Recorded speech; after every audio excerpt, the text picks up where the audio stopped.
Наместо во училиштето Димитар Влахов, како што беше првично планирано, затворениот базен ќе биде дел од еден поголем спортски комплекс и истиот ќе се гради кај салата Јордан Мијалков.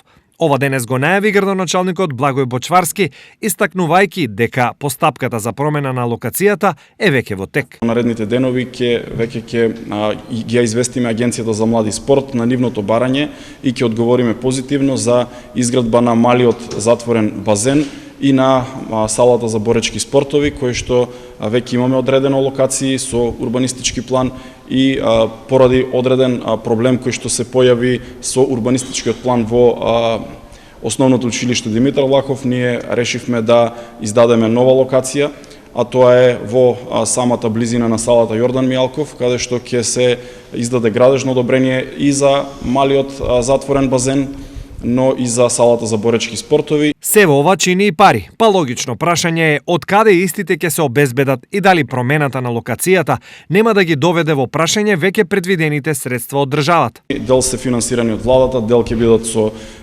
можното јавно-приватно партнерство кое што веќе го донесовме на како концепт на Советот на општина Штип.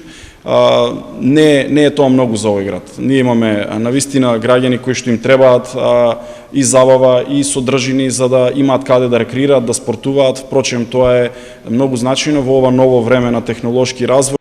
Намерата на општината е со изградбата на овој голем спортски комплекс да се потикне развојот на населбата Сењак, која е населба во подем. Спортскиот комплекс би бил во близина не само на жителите од населбата Сењак, туку и на оние од блиските Дузлак, Баби, 8 ноември и Автокоманда, што представува речиси 2/3 од градот.